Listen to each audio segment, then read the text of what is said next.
Buenos días, tardes o noches. Este es el video de exposición de determinación sexual de Bonelia viridis para la clase de genética 1, quinto semestre de la carrera de biología en el grupo 5286 con los profesores Gabriel Simne Fonseca Salazar y Edgar Miscoa Hernández en el semestre 2021-1. Comenzamos. Morelia viridis equiura es un invertebrado común del noroeste atlántico y mar Mediterráneo, habitante de fondos rocosos de zonas infralitorales. Es un organismo gonocorístico, es decir, que los individuos pueden tener uno de los dos sexos disponibles. Posee un dimorfismo sexual muy notable donde las hembras son proporcionalmente mayor a los machos, siendo que las hembras tienen una longitud de 8 centímetros en el tronco y una probóscis que puede llegar a extensiones de 1.5 metros. Los machos, por otro lado, son planarias enanas de 1 a 3 milímetros que funcionan como parásitos testiculares del vientre. El mecanismo de determinación sexual se considera ambiental en función de la disponibilidad de parejas reproductivas, es decir, que las larvas van a determinarse sexualmente si se encuentra una pareja reproductiva, tal sea una hembra adulta, donde el caso es que si una larva tiene contacto con una hembra adulta, esta larva se diferencia en macho, y si no encuentra una larva adulta, una hembra adulta, esta larva se puede diferenciar en hembra.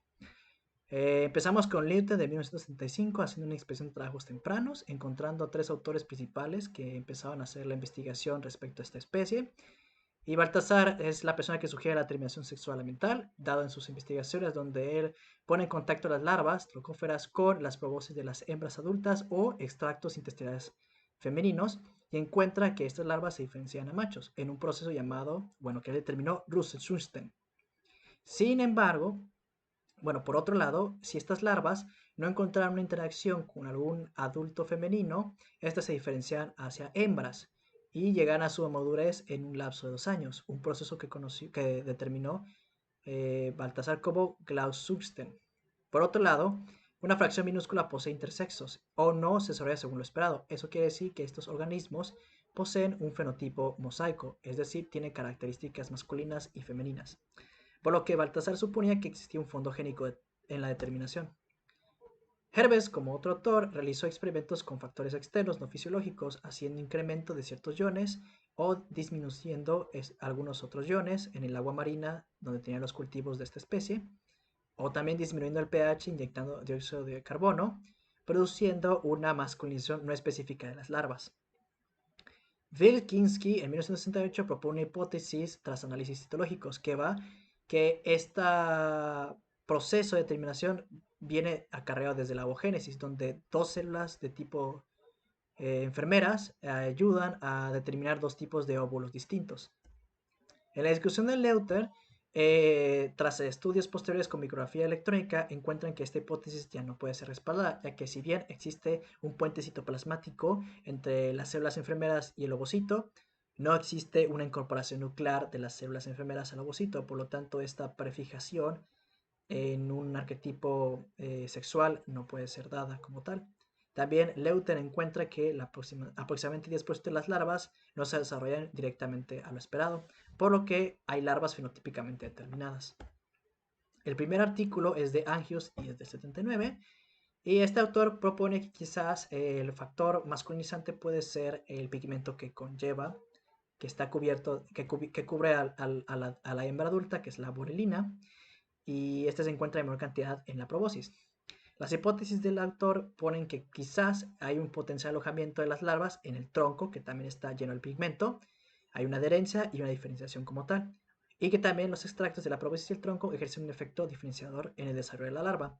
Sus resultados son coherentes con sus hipótesis porque efectivamente encontraron que sí hay adherencia de las larvas sobre el tronco de la hembra adulta, y también encontraron que las sustancias de extracto de probóscis tronco ejercen un efecto masculinizante sobre las larvas. También vieron que una sustancia que secretaba la hembra al momento de darle un estímulo también tenía ese factor, también podía jugar como factor masculinizante. Aquí les muestro la tabla donde incluso en presencia de probóscis y tronco de una hembra adulta, no solo hay una proporción de larvas diferenciadas a machos, también una proporción de larvas diferenciadas a hembras, lo que denota quizás un trasfondo génico que desconoció el autor. El segundo artículo es de Yakari y sus colaboradores de 1983. Ellos retoman la idea de que el pigmento borelina puede tener acción como factor masculinizante y van y lo investigan. También ponen que quizás la determinación sexual tiene que ver con la dinámica poblacional de las larvas, por lo que hacen experimentos con cultivos individuales y lotes discretos.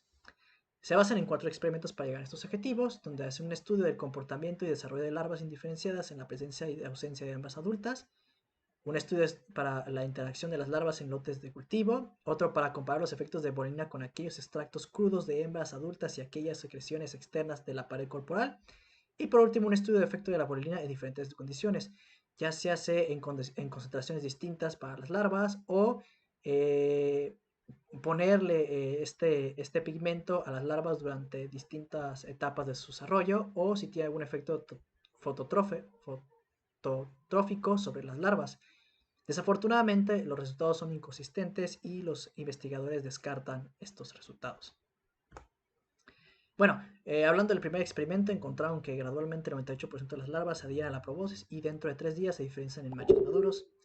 Y de 2 a 14% las larvas masculinizadas, hay una proporción de 2 a 14% de larvas masculinizadas en ausencia de hembras, por lo que se especula que hay un comportamiento génico de trasfondo. El experimento 2 muestra que hay un mayor porcentaje de masculinización en los lotes discretos de larvas, por lo que los autores concluyen que las larvas indiferenciadas pueden interactuar con una o con la otra y juegan un papel clave en diferenciación sexual con base a la densidad poblacional.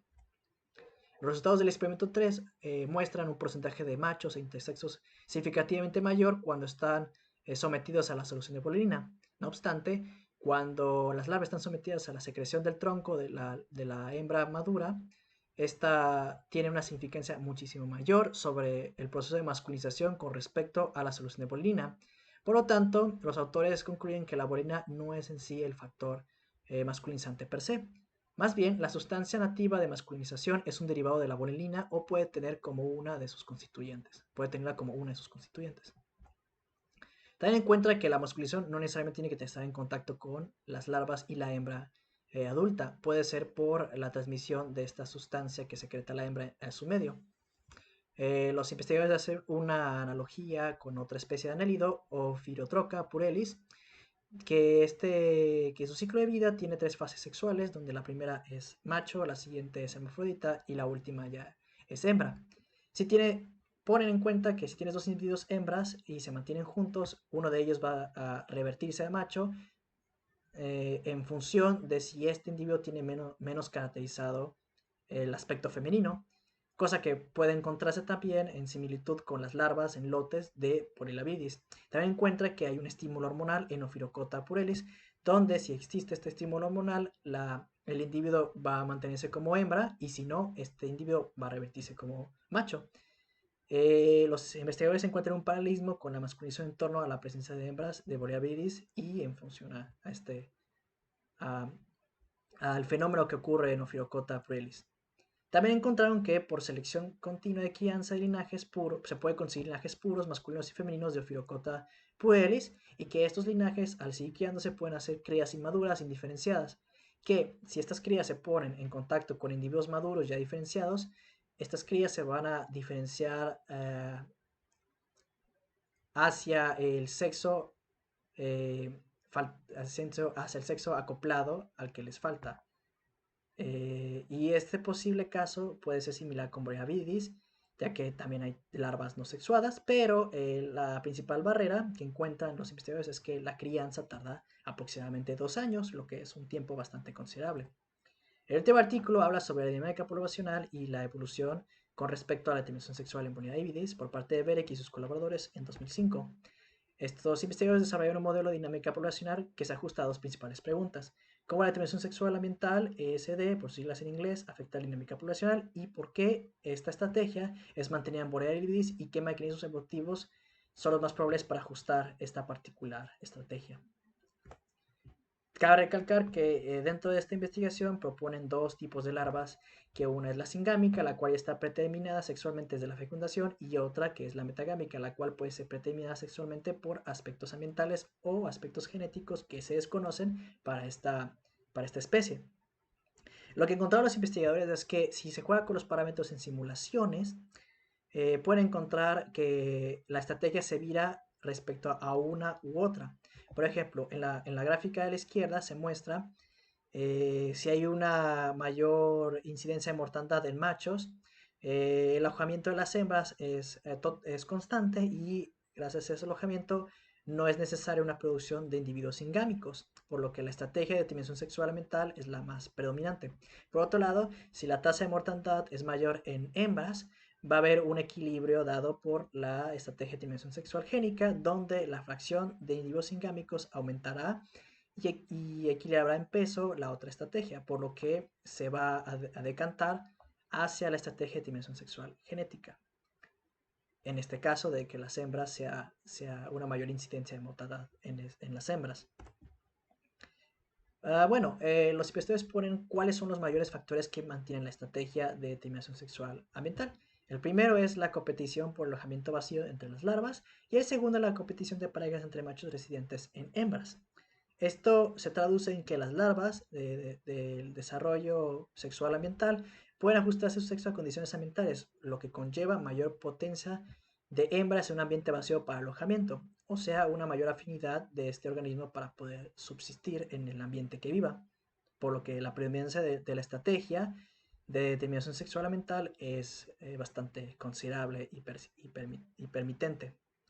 Por otro lado, también los investigadores proponen de que este mecanismo adoptado eh,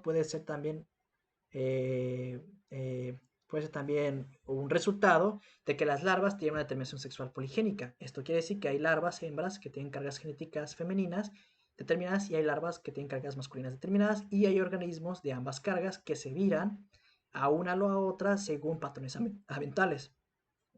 Pero a la fecha del artículo y en la actualidad no se conoce si realmente esto es así y solamente se puede especular porque hay una persistencia de fracción de larvas singámicas e inválidas reproductivamente dentro de la estrategia de determinación sexual ambiental per se.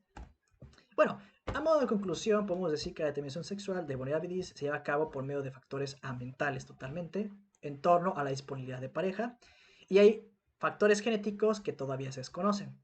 También el factor masculinizante se encuentra en la secreción de la hembra como tal, pero todavía la sustancia específica, ya sea una hormona o alguna otra sustancia, se desconoce, por lo que es pertinente realizar análisis genómicos de la especie para entender mejor el mecanismo sexual, que a la fecha no existe alguno.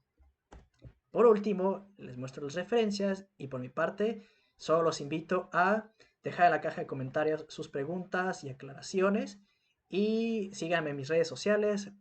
Nos vemos.